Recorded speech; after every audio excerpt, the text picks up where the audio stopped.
Hey guys, number one Marty fan here, looking at Sonic Select Book 8.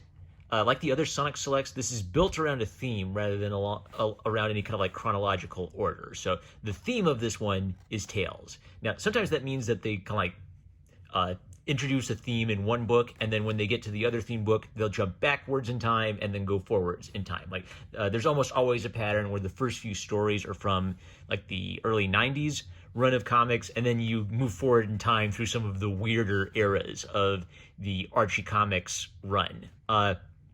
This is one of the better ones, I think. I've liked about half of these volumes, and the other half, well, even in the ones I didn't like as much. Like half of the stories I did, and half of the stories were just too weird for me. But the overall quality of the series is pretty good. And one of the things that occurred to me is the Archie Comics is the closest thing there is for a bridge between old school Sonic and modern Sonic, post 2000s Sonic. And despite their weirdness, there is some like good stuff where it's sort of like they're picking up on what was established in the earlier cartoon and everything, and trying to build on that. So when we talk about Tails, I like to talk about Brown Tails and Yellow Tails. And Brown Tails is like the little kid from the cartoon, where he's basically a viewpoint character. He's either 4.5 years old or 8 years old. He's Sonic's little buddy.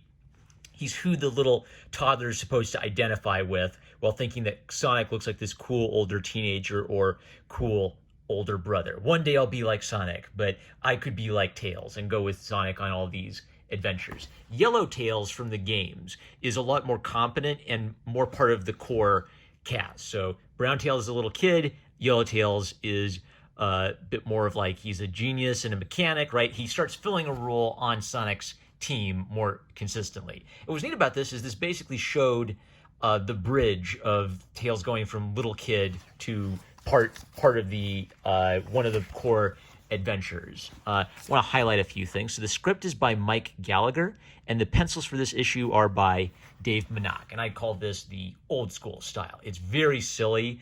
It's very fun. Like their pages, the gag writing is sort of fourth wall breaks and pop culture references, but then it's just kind of like one and done. And but the core of it is just like a silly adventure. Like Robotnik builds a cute tail fox girl to attract Tails' attention. And in these early issues, it's Tails' own miniseries, right? So they have to get him from little kid to, like a young boy, but an adventurer in his own right, a young man, and no longer like the baby of the group. So one of the things they do to underscore this is they have Tails kind of like being resentful about being treated like a baby by the other members of the team, and starting to go on adventures in his own submarine, which is actually like a thing from the games that they decided to bring in. Like if something's in the games, it's sort of like they feel like, okay, we want to bring in things from the games into the series, but there's this clever idea that he secretly fixes the submarine so he actually can go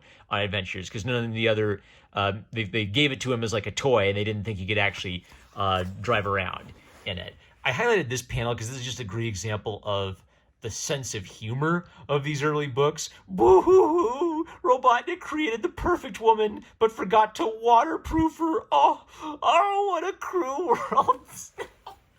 They know they're being goofy, and they're just having a blast with it. So this is the setup of Tails starting to go on his own adventure to frustrate Robotnik's schemes. I mark this because Mike Gallagher is not only a writer, he also pencils some of these issues. So he's a real 1-2 punch combo that and I'm really digging it.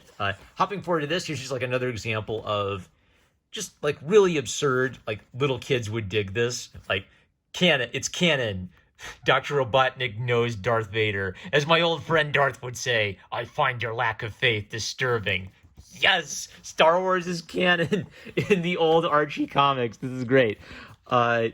Okay, this I marked because it's just an example of them like doing little, biographical info on the character Tails and some of his appearances in games. I really like the detail that they gave Tails a little submarine in one of his obscure, like, Sega Pico video games, and they just took the initiative to say, okay, let's take that submarine idea and give Tails a submarine as maybe a way of building his character. It's just a great example of, let's look at the games, let's look at some details in the games, let's grab some of these details and add it to the character. It's almost like they're sort of almost accidentally stumbling on the idea of Tails becoming a mechanical genius. There's also this neat framing device where Tails is drawing his own comic book to recap what's happened in the previous issues. And of course, he portrays himself as a big, strong superhero, and he gets some of the details wrong. So if you just read this, you'd know that Tails wasn't holding his own. He was getting his butt kicked in the last issue. And then, just to help the little kid and make sure they don't get confused, they have Tails say, I'm taking a few liberties with the facts in my comic book. It's not really historically accurate, right? So if you were an adult and reading this, you'd pick up on this instantly. But just to help you and make sure you're following, they underscore that. So this is silly and funny, but it's also underscoring that Tails is still a little kid. He's a little kid who wants to grow up and be seen as a big superhero. And he's not really like a mature adult who's ready to take care of himself quite yet. All right, that was most of it. Then there were a couple other, like Tails going down under and meeting the down under freedom fighters. He gets to have his own adventure. Oh yeah, and there's a goofy multiverse, Sonic the Zone Cop. Tails meets all the Tails of the multiverse. I'll show you that page because it's fun. Care Bears Tails, Clown Tails. It's so goofy. So this one, I'd recommend it for kids. The